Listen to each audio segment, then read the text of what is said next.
eu vou falar da negritude e a consciência negra. O que é ter consciência negra? O que é ser negro? Há um problema sério na sociedade brasileira. E que nós temos que combater isso. Por quê?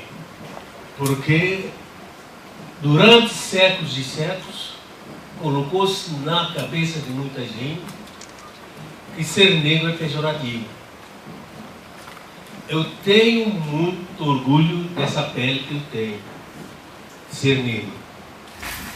Mas esse orgulho meu começa quando eu começo a entender o que é a negritude.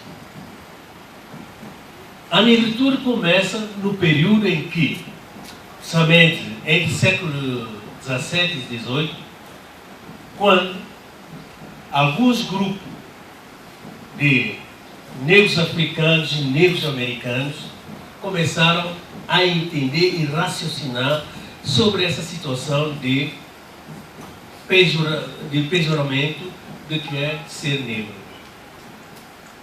Então lançam o movimento Negritude. O movimento Negritude é uma ideologia, é uma revolta, é um movimento a favor da liberdade, da libertação dos negros. Isso porque no século XV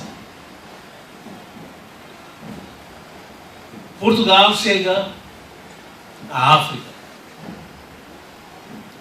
particularmente a São Tomé e Príncipe. O que é São Tomé e Príncipe? O país de que eu sou origem. Sou de cidade de São Tomé. São Tomé é um conjunto de arquipélagos que fica na parte ocidental do continente africano, no meridiano de Greenwich e no Equador. Você vê lá naquela concavidade que, segundo os geógrafos, os geólogos dizem que foi quando a América Sul separou-se da África e São Tomé ficou por lá. Por que eu estou falando de São Tomé? Porque tem muito a ver com a questão da negritude. Quando os portugueses começaram a avaliar como vão se tornar ricos com a exploração de cana-de-açúcar, fizeram a experiência em São Tomé. Somente em São Tomé. Por quê? Porque o açúcar era negociado na Europa, na Florença, particularmente na Itália, e Portugal tinha intenção de fazer isso porque a sociedade portuguesa estava com um problema sério. E fazem primeiro experimento da produção de cana-de-açúcar nas ilhas de São Tomé, na ilha de Madeira, que fica perto de Portugal, já lá na Europa, e na ilha de São Tomé e de Cabo Verde, dão conta que quando chegam ao Brasil, eles dão conta que esses países têm mais ou menos um clima parecido com o do Nordeste. Então, alguns produtores, alguns proprietários, o que é que eles fazem?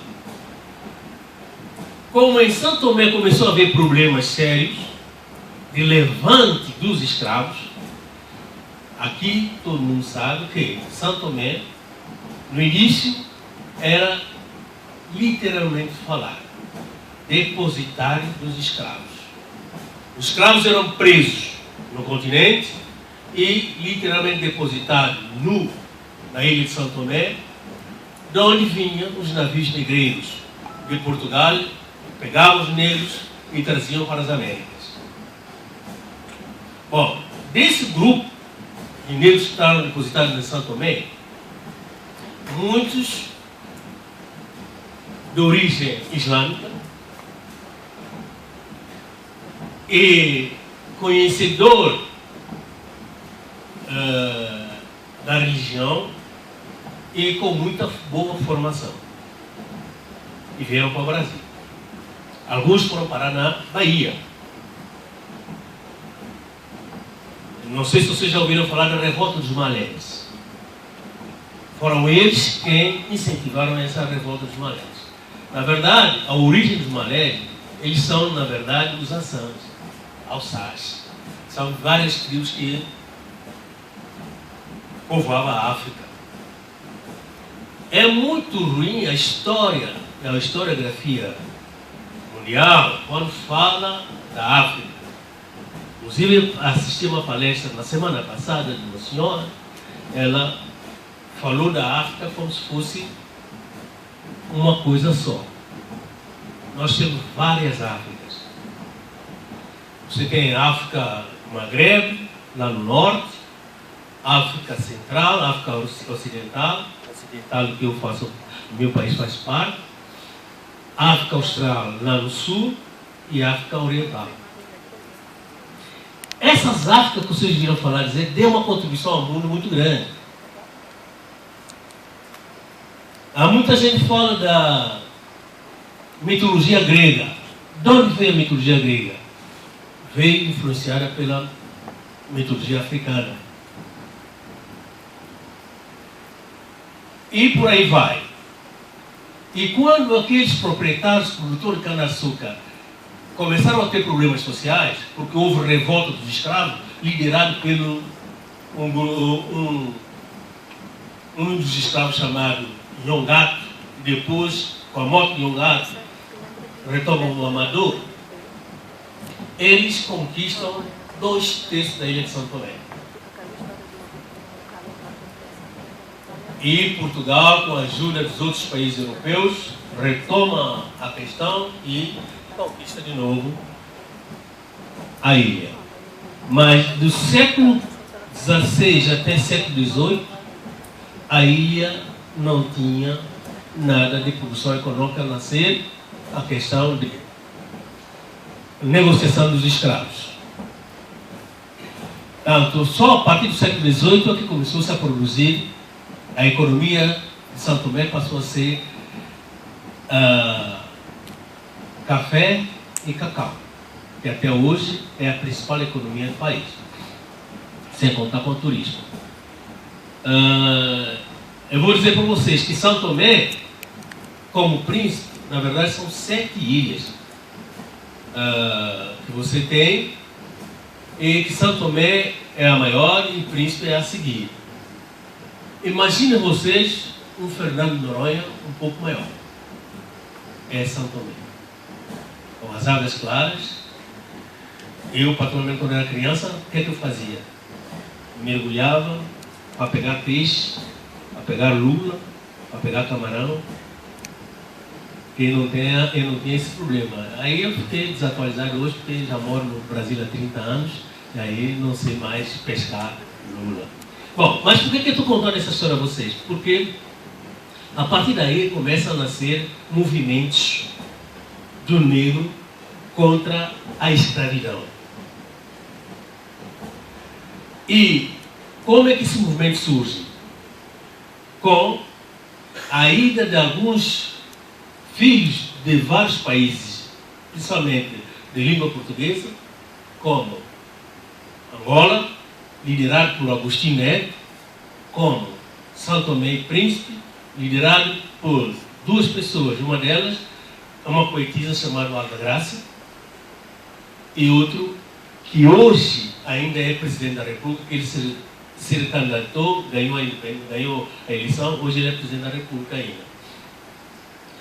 E um caribenho, Aimé Césaire, começaram a fazer esse movimento. Esse Aimé Césaire, ele é caribenho, mas ficou muito tempo na luta, e era médico, e lutou na Argélia. A Argélia é um dos países africanos que fica no norte, chamado norte da África, chamado África do Magreb. Aí começa a trabalhar a consciência negra. Nós temos que nos conscientizar de que, efetivamente, nós somos negros, mas somos pensadores também. Porque a colonização europeia incutiu na cabeça que nós negros não éramos seres pensantes de muita gente. É aí que surge um dos grandes protagonistas dessa questão, desse movimento de negritude, o Léopold Sédar Senghor, que começou a escrever, morava na França, começou a escrever e lançar suas poesias. A sua importância foi tão grande que foi primeiro africano aceito na Academia de Letras da França. Depois se torna o presidente de Senegal. Aí ele, junto com os outros africanos, dentre eles Agostinho Neto, nós temos outros mais recentes, como Pepe Tela, angolano, Agostinho Neto, angolano, Ada Graça, poetisa de São Tomé e Príncipe, e Mário Pinto de Andrade, que foi um grande sociólogo angolano, que teve um trabalho muito importante nessa questão, e ele lança uma revista sobre essa questão para enaltecer esse movimento e para que todos os negros se conscientizassem que ele é o pensador e, como pensador, ele tem que ter uma participação nesse movimento.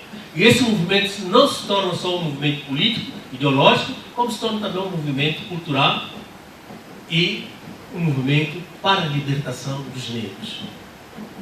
Isso se espalha pela África, pela Europa e pelas Américas. Eu sinto um pouco, desde que eu moro no Brasil, muito pouco estudo sobre a negritude. As pessoas falam de negritude pensando que é só pelo fato de ser negro. Não, a negritude é um movimento muito sério e que deu origem para o início do Pan-Africano. Em função disso, vem o movimento de a África se unir, e a partir daí surge o OUA, Organização da Unidade Africana, que começa a encabeçar todos os movimentos sociais, e da juventude desse movimento tem o Steve Biko, que foi morto, massacrado na África do Sul pela sua forma de pensar, no sentido de enaltecer e chamar a atenção dos negros, jovens negros, para a situação que o negro se encontrava na África do Sul pelo movimento do Apartheid. Que o Apartheid, como vocês queiram dizer, foi um movimento que os ingleses, os holandeses invadiram a África do Sul e decidiram que esse país, quem não fosse branco, não teria acesso à riqueza produzida no país. Até que o Nelson Mandela, depois de se formar em Direito, começa um movimento através do ANC, que era o partido que ele estava por trás, de combater essa forma de pensar e essa forma ideológica de pensar, e daí vem em que ele é preso e se mantém 25 anos na cadeia, e quando sai da cadeia, se candidata a presidente da República, ele se torna presidente da República. Morreu um dia desse. Mas deixou um legado muito forte para nós, e que nós, africanos, nós, povos oprimidos, devemos seguir as ideias do Nelson Mandela. Eu falo Nelson Mandela pela questão que estou falando da negritude, mas tem outros protagonistas nessa questão. Aqui no Brasil tem Abdias Nascimento, que também liderou esse grupo, esse movimento negro, que hoje, eu disse a vocês que estou estudando quilombo e quilombola, Porque na literatura colonial, na literatura da superestrutura do capitalista, diz que Quilombo era um lugar onde os negros fujões iam se recolher. Hoje a ciência vê que Quilombo não é só lugar onde os negros se refugiavam, mas era um lugar onde eles se organizavam. Grandes sociólogos mostraram que essa organização, chamada Quilombo, era uma das melhores organizações sociais que havia. E não era só lugar de negros, era lugar de negros, índios e todo mundo que se preocupasse com a liberdade. E Quilombo, hoje, nas universidades, nós tratamos isso não só como uma questão social, como uma questão científica. Por isso, nós temos que trabalhar com muito cuidado a questão que, inclusive, foi necessário vários e vários anos para que o governo brasileiro conseguisse reconhecer isso através da Constituição de 1988, que deu a oportunidade para que isso seja efetivamente reconhecido como terra dos afrodescendentes, os chamados quilombolas. Embora nós temos muitos quilombos que não se consideram quilombolas, mas mesmo assim a gente estuda isso como terras de negros rurais. Então é preciso que a gente tenha uma consciência disso, conheça a história, porque o capitalismo, ele nos passa que negro não é pensante. Houve um período em que se incutiu na cabeça do povo brasileiro do chamado branqueamento da pele. Que negro tinha casado com branco, ou branco casar com negro, para evitar que haja perpetuação da população negra. E eu costumo dizer também, é preciso tomar consciência disso. Por quê? Porque a Lei Áurea, do meu ponto de vista, ideologicamente falando, não libertou os escravos. Jogou os escravos a léu. Muita gente que veio de longe não sabia onde estava, de repente se viu-se livre, sem saber o que fazer. Qual foi a primeira coisa que o governo fez? Lançar a lei da terra, em que dizia que os negros não tinham possibilidade de comprar terra, porque eles eram... Quem sabia fazer é agricultura.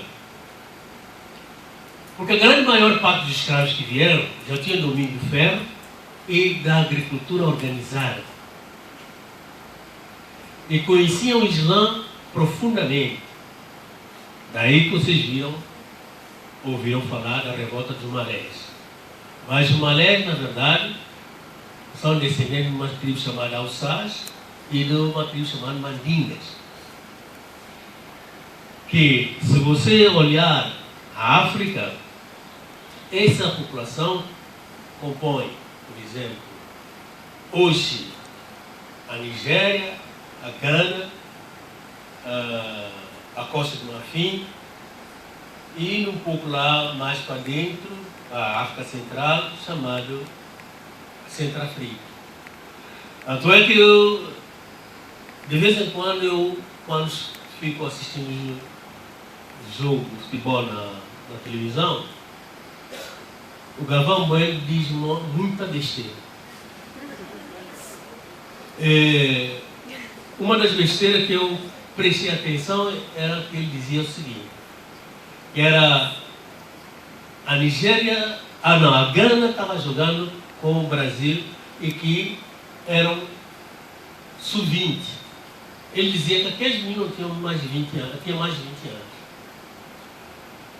aquele pessoal são descendentes do povo Mandinga. O povo Mandinga é um povo alto e muito forte.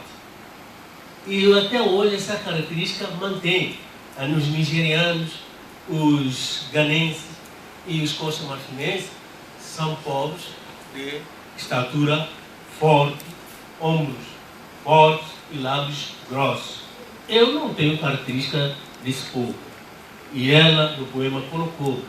E são lábios grossos, nariz largo e a caixa torácica muito forte. E pernas grossas. São as características desses povos negros. Então, quando Galvão Bueno dizia isso, ele inconscientemente ou conscientemente, às vezes ele está a serviço do capital, ele colocava isso dizendo que aqueles meninos que estavam jogando não eram de sub-20, mas sim tinham mais de 20 anos, porque pareciam velhos, mas não eram velhos. Bom, é essa a colocação que eu trago para vocês, mostrando que, além do Mário Pino de Andrade, tem outro poeta. Mário Pino de Andrade, como eu disse, era sociólogo, mas tem um outro poeta médico, Francisco Terreiro. Dentre as mulheres desse grupo, destaca Alda Espírito Santo, que é também de São Tomé e Príncipe, já foi ministra da Educação, ela morreu aos 87 anos, e se formou em Portugal, mas junto com o Martim Andrade, o Terreiro, Agostinho Neto, o Emílio César, eles organizaram muito melhor, embora a ideia foi do Leopoldo Sédar Senghor, que lançou essa questão da negritude, que não seria só pelo fato de ter a pele negra, mas sim pelo fato de ter consciência negra, pelo fato de conhecer a situação que os negros se encontravam no mundo, oprimidos. Então tinha que trabalhar no sentido de libertar isso. E uma das formas da libertação era escrever poesias, poemas que espalhou pelo mundo inteiro. E isso era também outra forma de denúncia contra a questão de que estava havendo opressão a nível do mundo inteiro, tanto na África como nas Américas. Como eu disse no início, esse movimento começa entre negros africanos e negros norte-americanos e toma um corpo maior e se espalha pela África e pela América. E até hoje nós temos esse tipo de trabalho para que possamos resgatar toda uma estrutura, toda uma história do negro, não só no Brasil, como na América, como na África. Que é uma questão que é importante saber, porque, na verdade, como é que começa a escravidão do negro africano? A escravidão do negro africano começa quando o Papa Nicolau autoriza os países europeus, particularmente Portugal e Espanha, a escravizar os negros, porque eles eram incrédulos, que não acreditavam no Cristo, mas só que eles não sabiam que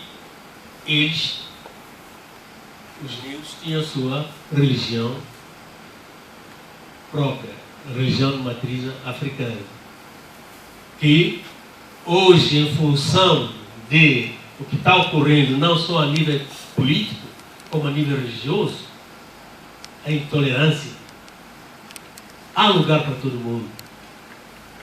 Nós podemos conviver sem problema. Se você observar, quem as religiões acreditam? No ente superior. A Igreja Católica acredita no ente superior. A religião de matriz africana acredita no ente superior. O islamismo acredita no ente superior. Então, cada um do seu modo. Então, nós podemos conviver sem problema na sociedade, onde cada um tem o seu credo. Eu não sou obrigado a seguir o credo de A, B ou C. Eu tenho minha independência. Então, eu posso acreditar no que eu acho melhor. Se eu sou evangélico, porque eu acho que a igreja evangélica é melhor. Se eu sou candomblista, eu acho que o candomblé é melhor. Ou se sou cristão, eu acho que a igreja católica, vindo da matriz de Jesus Cristo, é melhor. Então dá para nós todos conviver sem problema nenhum. Por isso que eu não quero ir muito mais além, quero fechar aqui.